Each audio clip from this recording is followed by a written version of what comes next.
سنجانی سے ہٹے ہیں، اور یہ محسن نقوی صاحب خفیہ ہاتھ کی بات کر رہے ہیں. اب مجھے نہیں معلوم کہ وہ خفیہ ہاتھ کون سا ہے. وہ پی ٹی آئی کے اندر ہے.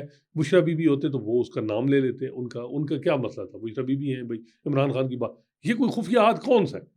یہ اب ایک دو دنوں میں دیکھنا ہے کہ حکومت کہ یہ خفیہ ہاتھ کون سا ہے. دیکھیں 2014 میں اور بھی دوسرا آخری میرا حسنات وہ ملک یہ صاحب، آخری سوال، پی ٹی آئی کے لیے اب امتحان یہ ہے کہ پی ٹی آئی والے لوگ عموماً ہم نے دیکھا جلسے کرتے ہیں، جلسوں میں شریک ہوتے ہیں، پھر واپس چلے جاتے ہیں.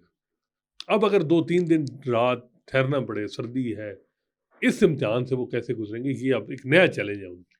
دیکھیں جی حسنات ملک صاحب، جہاں تک بات ہے نا ان کے ڈی چوک پر آنے کا، ظاہر سی بات ہے کہ یہ رکاوٹیں اس لیے کھڑی کی جاتی ہیں کہ لوگ نہ پہنچ سکیں. اگر بڑی تعداد میں آنے ہیں تو زیادہ لوگ نہ آ سکیں، مجمع چھوٹا آئے، چھوٹا سا ہجوم ہو تو ان کو جو ہے وہ آپ مینج کرنے میں یا اس کو آپ ٹیکل کرنے میں آپ کو آسانی ہوتی ہے. لیکن وہ کہتے ہیں نا کہ پنجاب میں جڑا سب کڈنا سی وہ سب تو آج کر لیا پاکستان تحریک انصاف نے. اگر وہ ڈی چوک پر پہنچ گئے ہیں، آگے کی اگر ہم بات کریں، یہاں پر آ کے بیٹھ جاتے ہیں، یہاں پر آ کے بیٹھ جاتے ہیں، جو خود آپ بات کر رہے ہیں کہ سردیاں بڑھیں گی اور مشکل حالات ہوں گے، تو پھر آگے کیا ہوگا؟ اگر حکومت جب ان کے ساتھ مذاکرات کر رہی تھی اور سنجانی کے مقام کے اوپر، جیسا کہ آپ خود بھی کہہ رہے ہیں کہ پارشلی اس کے اوپر ایگری ہو چکے تھے، اور آج تو نقوی صاحب نے بڑا اوپنلی کہا کہ ہمارے ساتھ طے ہو چکا تھا سنجانی کا. تو جب یہ بات کر کے اس بات سے پیچھے ہٹ گئے ہیں، اب یہ اگر مذاکرات کے لیے آتے ہیں دوبارہ سے حکومت کے ساتھ، تو حکومت ان کے اوپر کیسے اعتماد کرے گی؟ اور پھر سوال یہ بھی پیدا ہوتا ہے کہ کیا اس طریقے سے جتھوں کے ذریعے، اس طریقے سے بڑے بڑے ہجوم لا کے، اب اس میں کتنی بڑی تعداد میں، جتنا بھی آپ اس کو بڑا کہہ لیں، 5-10 ہزار سے زیادہ لوگ نہیں ہوں گے، اور پھر ان کو یہاں پہ بٹھانا، ان کا ارینجمنٹ کرنا، یہ بھی بڑا ایک مشکل ٹاسک ہوگا پاکستان تحریک انصاف کے لیے. لیکن سوال ہی پھر یہ پیدا ہوتا ہے کہ کیا اس طریقے سے آپ جتھے لا کے اگر جیلوں سے لوگوں کو رہا کروائیں گے تو کل کو کوئی اور بھی آ جائے گا، دہشت گرد بھی آ جائیں گے، ان کے لوگ بھی پکڑے جاتے ہیں، وہ بھی رہا کروانے کے لیے آئیں گے. تو یہ پہلا نہیں ہوگا. اگر عمران خان اس طریقے سے اس پروٹیسٹ کے نتیجے میں، پرتشدد پروٹیسٹ کے نتیجے میں رہا ہوتے ہیں، تو پھر تو پرتشدد جو دیگر کالعدم تنظیمیں ہیں وہ بھی آ جائیں گی، وہ بھی یہ کہیں گی کہ ان کو رہا کر دیں. اور جہاں تک بات آپ نے خفیہ ہاتھ کی 2014 کے دھرنے میں، تو خفیہ جو ہاتھ تھے وہ تو چند دنوں کے بعد پتہ چل گئے تھے، آپ کے سامنے ہیں کہ نواز شریف نے، وزیر اعظم نے میٹنگ بلائی، اس میں آرمی چیف آئے اور آرمی چیف کو کچھ ڈاکومنٹس دکھائے گئے، کچھ چیزیں دکھائی گئیں.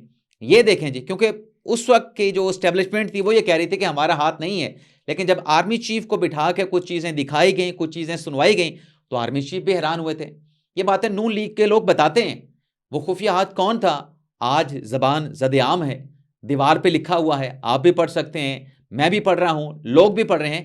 اب کی مرتبہ جو محسن نقوی صاحب خفیہ ہاتھ کی بات کر رہے ہیں، سوال یہ پیدا ہوتا ہے کہ وہ خفیہ ہاتھ کون ہو سکتا ہے؟ یہ بڑا اہم سوال ہے. یہ میرا بھی سوال ہے یا آپ کا بھی سوال ہے. بالکل. اب یہ جیسے آپ کہہ رہے ہیں، بینگ اے جرنلسٹ ہمارا کام ہے پروب کرنا، لیکن کیونکہ یہ ابھی ہی پریس کانفرنس ہوئی ہے، جی ابھی پریس تو ہم کانفرنس اس ہوئی پہ ہے. دیکھیں گے کہ کیا کون ہے یہ خفیہ ہاتھ. یا وہ بشرا بی بی کی بات کر رہے ہیں، لیکن بشرا بی بی کا ذکر کر دیتے کہ جی وہ عمران خان مان گئے، لیڈرشپ مان گئے، اور کوئی اور. یہاں تو پہ یہ ایک اندازہ جو ہو سکتا ہے نا کہ دیکھیں خفیہ ہاتھ، ظاہر سی بات ہے کہ کل بھی انہوں نے ایک جگہ بات کی کہ جی میری اطلاع کے مطابق عمران خان مان گئے، لیکن یہاں کوئی نہیں مان رہا.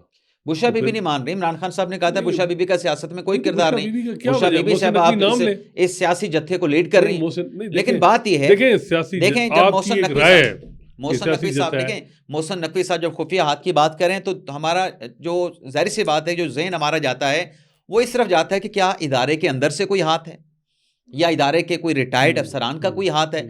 تو ذہن تو سوچ تو اس طرف جاتی ہے. اور جیسا کہ آپ نے کہا کہ ابھی یہ بات محسن نقوی صاحب نے کی ہے تو اس کو دیکھنا پڑے گا.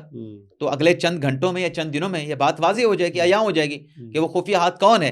لیکن بات یہ ہے کہ مذاکرات جو رات ہوتے رہے وہ تو ناکام ہو گئے. اب محسن نقوی صاحب بتا رہے ہیں کہ خفیہ ہاتھ ہے. پی ٹی آئی والے مان رہے تھے، بات چیت کے لیے تیار ہیں، لیکن خفیہ ہاتھ اس بات چیت کو کسی حتمی نتیجے پہ پہنچنے نہیں دے رہا. تو اب اگر مذاکرات ہوئے تو وہ کن کنڈیشن کے ساتھ ہوں گے؟ بات یہ ہے نا کہ اب یہ کیا اس میں پی ٹی آئی والے خود بھی، اور دوسری جو میرا اس پہ اپنا پوائنٹ آف ویو ہے، آپ سمجھتے ہیں کہ یہ جتھے اور یہ صورتحال، میں سمجھتا ہوں کہ ان کے جینون جو ہے ڈیمانڈ ہے، اور وہ 1.5 سال سے جو کچھ پی ٹی آئی کے ساتھ ہو رہا ہے. دیکھیں 9 مئی ہوا ہے نا، بہت بڑا وقت. آپ نے سزائیں دینی تھی اس وقت، تو عدالتیں بھی آپ کے ساتھ تھیں. آپ نے 3 ورژن چینج کیے 9 مئی پہ. جس نے آئی پی پی جوائن کر لیا ان کو چھوڑ دیا. یہ بھی تو دیکھیں نا ریاست نے کیا کیا. سر پھر جو دیکھیں، آپ نے اسی بات سائفر نہیں حسنات ملک صاحب اسی بات اسٹرانگ کیس سائفر تھا. حسنات ملک کیا صاحب کیا اس کا تباہ کیا آپ نے. حسنات ملک صاحب اسی بات پہ جو آپ نے کہا پولیٹیکل آبجیکٹو کے لیے یوز کریں گے تو پھر نقصان ہوگا. بات مکس ہو جاتی ہے, سمجھ نہیں آتی. جو آپ نے بات کی نا کہ 9 مئی پہ جس نے پریس کانفرنس کی اس کو چھوڑ دیا گیا, کیا یہ آفر پاکستان تحریک انصاف کو نہیں ہوئی؟ پی ٹی آئی کو آفر کی گئی. دیکھیں بات یہ ہے جب وہ پریس کانفرنس کر کے لا تعلق کا اظہار کر رہے ہیں, معافی مانگ رہے ہیں, مذمت کر رہے ہیں 9 مئی کے واقعات کی, ان کو ختم کر دیا. یہ تو بانی پی ٹی آئی سے بھی کہا گیا, پی ٹی آئی سے بھی کہا گیا کہ آپ 9 مئی کی معافی مانگیں اور جا کے پرامن سیاست کریں, مانگیں معافی. یہ ہے کہ آج تو بظاہر ایسا لگتا ہے, آپ کہہ رہے ہیں کہ پرتشدد نہیں ہے, یہ تو بظاہر ایسا لگتا ہے کہ اس طریقے سے اگر چلے کہیں 9 مئی پارٹ 2 نہ ہو جائے. دیکھیں 9 مئی یہ اب بیانیہ میں بھی کسی حد تک میں بھی کہوں گا کہ ان کے مطالبات جو ہے وہ جینوئن ہو سکتے ہیں, لیکن اس کا طریقہ یہ تو نہیں کہ آپ جلاؤ گھراؤ کرنے کے لیے آ جائیں. کیا یہ پی ٹی آئی نے نہیں کہا, کیا پی ٹی آئی نے نہیں کہا کہ ہم جلاؤ گھراؤ کریں گے, مریں گے, مار دیں گے یا مر جائیں گے, لیکن خان کو رہا کروا کے آئیں گے؟ ان کے پاس آپشن کیا ہے مجھے بتائیں. جوڈیشری آپ نے پوری کنٹرول کر لی ہے, ٹیک اوور کی ہے. اس وقت جو حالات ہیں جوڈیشری میں آپ کے سامنے, میڈیا تقریباً کنٹرول ہے, ہر چیز جو ہے جو بھی صورتحال. دیکھیں ان کے پاس آپشن کیا ہے. میرا خیال ہے کہ حکومت سٹرینتھ پہ ہے, اور پی ٹی آئی کی جو جائز ڈیمانڈ تھیں 2-3 مان لی جاتی, سارے مسئلے حل ہو جاتے. دیکھیں آپ انوائٹ کر رہے ہیں, آپ سمجھ رہے ہیں نا ان خفیہ ہاتھوں کو, جو کہہ رہے ہیں کہ خفیہ ہاتھ, تو خفیہ ہاتھ کو کون مضبوط کر رہا ہے؟ حکومت کر رہی. دیکھیں کس نے ان کو, اگر ان کی مخصوص نشستیں ان کو 23 سیٹیں, سپریم کورٹ کی ججمنٹ ہے, غلط ہی ہو سی, لیکن وہ ججمنٹ فیلڈ پہ ہے. اگر آپ سپریم کورٹ کے فیصلوں پہ ریاست نہیں عمل درآمد, ریاستی ادارے نہیں کریں گے تو پھر کون کرے گا؟ سینٹ کا الیکشن کے پی سے آپ کیوں نہیں کروا رہے ہیں؟ یہ جائز چیزیں ہیں. عمران خان کی اگر ضمانتیں ہو گئی ہیں, آپ نے جو کیس میں ہم کہہ رہے ہیں سائفر کیس میں, آپ منصور علی شاہ کی ججمنٹ پڑھیں جس میں ان کو بیل ملی. انہوں نے کہا کہ جو مٹیریل ہے پرائما فیشیائی یہ کیس بنتا ہے 3 سال 4 سال. آپ نے کیس بنایا جس میں 14 سال. اور آپ کو یاد ہو سردار طارق صاحب نے کہا کہ جب عامر فاروق صاحب نے جو بیل ریجیکٹ کی تھی, انہوں نے کہا ایک صرف رسی ڈالنی رہ گئی تھی, باقی تو کام انہوں نے کر دیا تھا. تو دیکھیں اس میں کوئٹل ہو گئی. سب سے اسٹرانگ ہے یہ تو پی ٹی آئی کی جو لیگل ٹیم ہے وہ کہتی ہے عمران خان کے خلاف جو سب سے اسٹرانگ کیس تھا وہ سائفر تھا. وہ اس میں کیوں نہیں؟ وہ وجہ یہ ہے کہ آپ نے جس بھونڈے انداز سے کرائے ٹرائل آپ نے تباہی کی. الیکشن سے پہلے ایک تو پولیٹیکلی آپ کو نقصان ہوا, دوسرا آپ نے ڈیو پروسیس فیئرنیس کے تقاضے پورے کرتے وہ باتیں نہیں ہوئی. جو جینوئن کیس تھے ان کو بھی اڑا کے جس طریقے سے کیا, یہ نہیں ہو سکتا کہ آپ جو ہے چیزوں کو مینیج کر کے اور ڈیو پروسیس فالو نہیں کریں گے اور اس کا فائدہ نہیں ہوگا. دیکھیں اس وقت جب تک میں آپ کو بتاؤں مظلومیت کا کارڈ پی ٹی آئی کے پاس ہے, اس وقت تک حکومت بے شک یہاں جتنی مرضی ڈیولپمنٹ کر دے, ہماری تاریخ بتاتی ہے اس کی کوئی حیثیت نہیں ہے جب تک آپ ان کو جینوئن ان کے جو ہیں ڈیمانڈ وہ پوری کرتے ہیں, ان کو آئیں سیاسی میدان میں. دیکھیے گا جیسے میں نے کل بھی بتایا کہ جب الیکشن ہوں گے اگر یہ لوگ آئیں گے تو سچویشن میں بھی دوسری جماعتوں کی بہتر ہو. دیکھیں حسنات ملک صاحب, آپ یہ بات کہہ رہے ہیں کہ عدالتوں سے ان کو کچھ نہیں مل رہا, وہ مطالبات کر رہے ہیں, وہ در بدر کی ٹھوکریں کھا رہے ہیں. کیا ان عدالتوں سے عمران خان صاحب کو ریلیشن ملا؟ جس سائفر کیس کی آپ بات کر رہے ہیں کہ عدالتوں, اب سنیں نا, کیا عمران خان صاحب کو اس کیس میں رہا نہیں کیا گیا؟ کیس غلط یا صحیح چھوڑ دیتے ہیں اس بحث کو. کیا عمران خان صاحب بری ہوئے کہ نہیں ہوئے؟ کیا عمران خان صاحب کی 190 ملین پاؤنڈ کیس میں ضمانتیں ہوئی یا نہیں ہوئی؟ کیا عمران خان صاحب کی توشہ خانہ 2 کیس میں ضمانتیں ہوئی کہ نہیں ہوئی؟ کیا عمران خان صاحب کے توشہ خانہ 1 کیس میں ضمانتیں ہوئی یا نہیں ہوئی؟ رکھنا نہ رکھنا ایک اور بات ہے. آپ کہہ رہے ہیں کہ ان کے ساتھ مذاکرات نہیں کرتے. کیا عمران خان صاحب ان کے ساتھ مذاکرات کرنا چاہتے ہیں؟ عمران خان صاحب تو کہتے ہیں کہ ہم نے مذاکرات کرنے بااختیار لوگوں کے ساتھ, اور پھر آ کے منسٹر انکلیو میں بیٹھے ہوتے ہیں. یہ تو تھوکا چاٹنے والی بات بھی ہے کہ ہم نے مذاکرات بھی نہیں کرنے. ویسے وہ تردید کر رہے ہیں کہ منسٹر انکلیو میں ہمارا کوئی بندہ نہیں بیٹھا. سر منسٹر انکلیو میں نہ ہو تو رابطوں میں تو ہے نا, ٹیلی پونے کے لیے رابطوں میں ہے یا نہیں ہے؟ بتائیں. بالکل رابطے میں ہے. میرا خیال ہے کہ بات یہی ہے نا کہ مسئلہ یہ ہے کہ نون لیگ کو ہی چاہیے کہ اگر وہ جینوئن ان کے پاس مینڈیٹ نہیں ہے وہ دیں, اس کے حوالے کریں عمران خان کی, اور وہ عمران خان بھائی لوگ جو اگر بھگتے ہیں اگر عمران خان کو لاتے ہیں وہ اپنا جو بھی صورتحال, لیکن جب تک عوام ان کو اگر آپ ان کی جو انہوں نے جس کو ووٹ دیا آپ اس کو نہیں دیں گے, حکومت وہ بار بار ووٹ دیں گے, آپ جو مرضی کرتے ہیں. 25 کروڑ عوام ہے اور 25,000 بندہ یہاں پہ ڈی چوک پہ نہیں ہے. پاکستان کے 25 کروڑ عوام اور 25,000 بندہ یہاں پہ نہیں لا سکے. آپ کہتے ہیں کہ ان کو میڈل لٹا دیں, اور آپ کی اپنی بات میں ایک بہت بڑا اگر موجود ہے. اس بحث کو یہاں پہ کلوز کرتے ہیں, دیکھ لیتے ہیں, ابھی یہاں پہ آ کے بیٹھ جائیں گے, دیکھ لیتے ہیں اگلے 2-4 دن میں کیا ہوتا ہے. کورٹ کا بھی وہ جو بہت بڑا کام ہو گیا جو آپ کہہ رہے وہ ہیں بتائیں نا، بڑی عدالت جوڈیشل کمیشن کا کل کی اجلاس ہو، اس میں دیکھیں کیا ہوا؟ 26ویں آئینی ترمیم جس طرح ہے نا، یہ مقصد تھا حکومت کو عدلیہ کو کنٹرول کرنا ایگزیکٹو کی طرف سے، وہ کامیاب ہوئی ہے. سپریم کورٹ میں جو آئینی بینچ بنا ہے، پک اینڈ چوز جو حکومت نے سلیکٹ کیے ہیں جج، انہوں نے اپنی خیال، اور ان ججز نے جنہوں نے اپنے لیے ہاتھ کھڑا کیا، آج انہوں نے کیا کیا کل کی جو اجلاس میں، اس میں یہ ہوا کہ بتایا جا رہا ہے کہ جو یحییٰ افریدی صاحب اور سندھ ہائی کورٹ کے چیف جسٹس شفیع صدیقی، ان کی یہ پرپوزل تھی کہ سارے ججز کو کانسٹیٹیوشنل بینچ کا ممبر بنا دیا جائے، کیونکہ وہاں ٹیکس میٹر بھی ڈی بی سنتی ہے، وہ کانسٹیٹیوشن میں آتے ہیں، 199 میں سب کو کر دیں. منصور علی شاہ، منیب اختر صاحب نے بھی سپورٹ کی. 4 جج ٹاپ سپریم کورٹ کے جو ہماری اعلیٰ عدلیہ ہے نا پاکستان کی، اس کی جو ٹاپ 4 جج ہیں، ان کی یہ تھی سوچ. دیکھیں لیکن جسٹس امین الدین 4 جج تو نہیں تھے، منصور علی شاہ تھے اور منیب اختر صاحب تھے، 2 جج تھے. جیسے شفیع صدیقی اور شفیع صدیقی صاحب تو سندھ ہائی کورٹ کے ہو گئے یحییٰ نا. افریدی.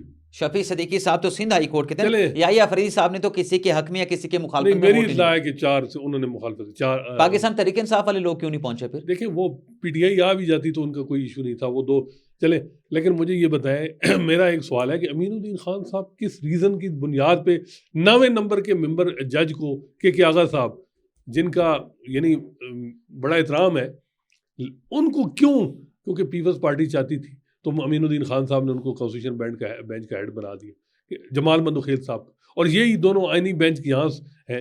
یہ کیا ملی بھگت ہے؟ کس طرح گیو اینڈ ٹیک ہو رہا ہے کہ آپ ہمیں جو ہے وہ تو میں کو ملک صد میں تے کو نیازی صدا یہی گل بڑھ رہی ہے. پرابلم یہ ہے کہ جو انہوں نے آئینی بینچ ان کو بنایا حکومت نے، امین الدین خان صاحب کو ووٹ چاہیے تھا، انہوں نے ہاتھ کھڑا کیا. یہاں کیا ہوا، امین الدین خان اور جمال صاحب نے جو پیپلز پارٹی کی خواہش تھی، جو نون لیگ کی بھی خواہش تھی، نون لیگ ویسے مجبوراً کر رہی ہے کیونکہ انہوں نے پیپلز پارٹی کو اکاموڈیٹ کرنا ہے. آئی ہوپ، مجھے بھی لگ رہا ہے کہ اس میں اٹارنی جنرل اور پرائم منسٹر بھی مجبوراً ان کو سپورٹ کرنی پڑی کے ہوگی. آغا صاحب، جسٹس کے آغا صاحب، کریم خان آغا صاحب، کیا وہ بہترین جج نہیں؟ دیکھیں مجھے یہ بتایا کہ انہیں آئینی بینچ کے لیے منتخب کیا گیا ہے. ایک میں سنیں نا، بات یہ ہے کہ کیا وہ بہترین جج نہیں. دوسرا یہ ہے کہ یہ جو ہم بات کرتے ہیں کہ آئینی بینچ میں وہ ججز لے آتے ہیں جو حکومت جاری ہوتی ہے، یہی ہم بات کر رہے ہوتے ہیں نا یہاں پہ. میں آپ کی بات نہیں کر رہا، ہم کا لفظ استعمال کر رہا ہوں. یہ جو مندوخیل صاحب والا بینچ تھا، جس میں غالباً مسرت ہلالی صاحبہ بھی تھیں، جس میں شاید رضوی صاحب تھے، حسن رضوی صاحب تھے، یہ تینوں ججز ہیں نا اپنے آئینی بینچ میں. جی کیا 6 مئی کے جو ملزم تھے اور 9 مئی کے جو ملزم تھے، امتیاز شیخ صاحب پاکستان تحریک انصاف کے، کیا ان کو انٹرم ضمانت انہوں نے نہیں دی؟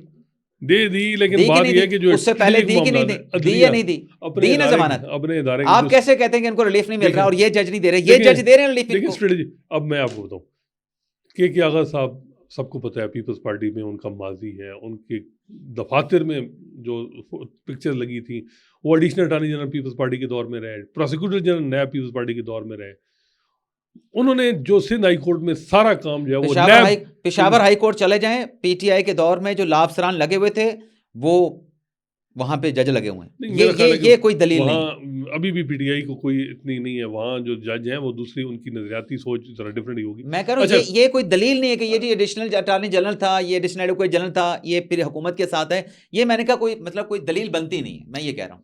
دیکھیں جو مجھے لگ رہا ہے نا وہ یہ ہے کہ آغا صاحب لاہور ہائی کورٹ میں جواد الحسن صاحب، پاکستان مسلم لیگ نواز کے دور میں اسسٹنٹ ایڈوکیٹ جنرل جواد حسن صاحب، ان کے فیصلے نکال کے دیکھیں. نہیں وہ اچھا کے آغا صاحب کو انہوں نے جتنی پریکٹس کی ہے، میں نے پوچھا انہوں نے کوئی کانسٹیٹیوشن 199 کے کیس، وہ صرف اپیلیں، کرمنل اپیلیں، وہ ہارڈ کور کرمنل کیسز وہاں سن رہے. پھر کیا حسن اتفاق ہے کہ سارے اندرون سندھ کے کوئی لڑکانہ کا، کوئی کسی اور ڈسٹرکٹ کا جج کانسٹیٹیوشن بینچ میں رکھا ہے. اور کیا قصور ہے 8 سینئر ججز کا؟ میں 8 سینئر سندھ ہائی کورٹ ان کو اگنور کیا. دیکھیں یہ اس سے بڑی یہ کھلم کھلا جو ایگزیکٹو کی انٹرفیرنس ہے نا جوڈیشری میں، اس سے زیادہ ثبوت کیا ملے؟ دیکھیں آنریبل جج ہوں گے لیکن ان 8 ججز پہ کیا بیتی ہوگی. آج ویسے یحییٰ افریدی صاحب سنیں، کل بھی رپورٹڈلی، مجھے نہیں پتا، کہ منصور علی شاہ اور منیب اختر صاحب نے پھر پوائنٹ ریز کیا کہ 26ویں آئینی ترمیم کا کیس جو ہے وہ لگائیں. تو انہوں نے کہا جی میں نے آپ کو جواب دیا، پتہ نہیں کیا جواب انہوں نے دیا رپورٹڈلی. اس پہ ابھی چیک کرنا ہے کہ کیا وہ بات ہوئی ہے اور کس طرح ہوئی ہے. لیکن اب منٹس آئیں گے تو پتہ چلے گا کہ کیا وجہ ہے کہ 8 جج سینئر سندھ ہائی کورٹ کے وہ اتنے کمپیٹنٹ نہیں تھے کہ ان کو اگنور کر دیا گیا انہی بینچ. چلیں آپ کے تحفظات آ گئے حسنات ملک صاحب، اور پروگرام کو وائنڈ اپ کرتے ہیں. پاکستان تحریک انصاف کے لوگ پہنچ رہے ہیں ڈی چوک پہ. جب ہم یہ پروگرام کلوز کرنے جا رہے ہیں تو دیکھتے ہیں اگر آ کے یہاں پہ ان کا پڑاؤ ہوتا ہے تو کتنے دن پڑاؤ کرتے ہیں، اور ان کے مطالبات کا یہاں پر آ کر حکومت کے ساتھ مذاکرات ہوتے ہیں تو کیا نتیجہ نکلتا ہے. اجازت چاہتے ہیں آپ سے. اللہ حافظ.